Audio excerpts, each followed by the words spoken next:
เมื่อสงขาพี่น้องปันแห้งจุ่มข่าวผู้ใดฮอกเข้าคาดังเซ็ง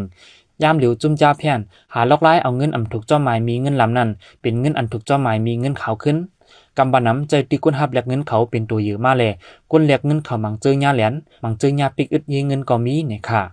มันได้มีหลายเมียวนะขนาดนี้อันที่ย่าอยู่ได้นะมันได้มีผู้เสียหายโอนเข้ามาเลยตรงนั่นก็เป็นใจบัญชีหมายโอนเข้ามาในบัญชีเฮานี่ก็มันก็มีขนาดนั้นคำขึ้นเอาดังเงินมันส่วนมากไปเอาดังเขเป้ค่ะนะเขเป้มันง่ายค่ะลูกเนาะไปเอาเขาก็กระทุกจำล้านจำเสียงฟงจังได๋ก็ห่ำจังล้านจำเอาค่ะเขานั่นน่ะเนาะเป็นคนซุ่มเงินมันก็เลยเป็นคนซุ่มเงินมันให้แต้นเบิ่นขึ้นนั่นค่ะโหแสนมันโหมื่นมันงองก่อนนำเอาค่ะแหละ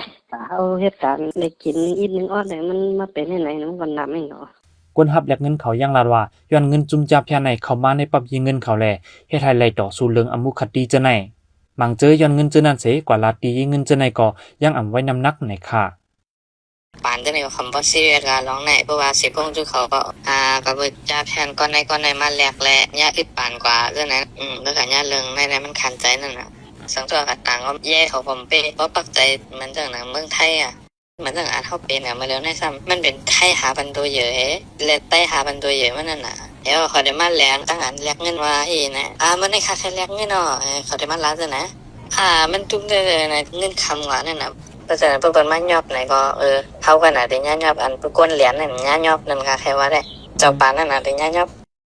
ยามหลิวมีจุ่มจ้าเพียนเขาเอายิงเงินกวนหับแลกเงินเขาเสหลอกเลียนเปิ้นแทงก้อยกาลองในกว่าเติงตีฝ่ายภูมิปุนพรเขาก็จัดการปันสังเลยเกลิดเอาปุนพรสังในค่ะมีว่าเพราะว่าเขากัดถึงแยกสักขั้นและแยกสักขั้นเฮ็ดปันได้บ่ลาลิมีกว่า KBZ สิป้องจุเขาสันตาเขาก็ว่าเขาเฮ็ดปันทางไรนั่นน่ะเขาก็เอาปุนพรทางไรอ่ะตัวอย่างมันมาเร็วในเพื่อนมาแลกเงินไกลเฮาเนี่ยนั่นคือบ่ได้แต่ผมล้มนั้นมันโหลได้ถึงสร้างกันว่าเฮาโหลย้อนบ้ามันจังว่าย้อนบ้าว่าจะเนี่ยมาตรงตีนว่าจะแนวเนี่ยค่ะทันใจน่ะมาเร็วในการห่มลมเกี่ยวกับโดยจะไหนมันอยู่ที่ตัวไผตัวมันก็ว่ามันจังก็ก็ลงมองจริงที่เฮ็ดมันจังสิจังได๋จะไปว่าเนาะว่ามันเป็นไร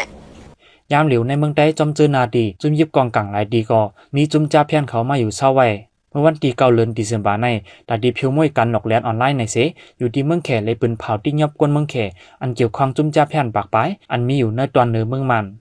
ว่านั้นเมื่อวันที่10เดือนธันวาคมปี2025นั่นก็อยู่ที่จุ่มซึกมันเขาปืนเผาพอดังจุ่มตาตึกดอเพียวมวยกันนอกแลนแลการต่อรองเหนือออนไลน์เป็นจันจุจาแลเป็นจันจึงเมืองในค่ะเมื่อวันที่15เดือนธันวาคมนั้นก็ตาดีพิวมวยกันนอกแลนออนไลน์ในเสอยู่ที่เกมพ่องหลงเมืองแขและฮบทบูโอเมืองมานและเมืองไทยตีเมสอดในค่ะปันแห้งจุ่มข่าวผู้ใดฮอกและยินจมขอบใจนำอยู่ค่ะออย้อนสู่ให้พี่น้องเฮาอยู่ลีกัดเย็นรถเพเขียนกรองเสกำข่าวคนคิงค่ะออหมายซุงค่ะ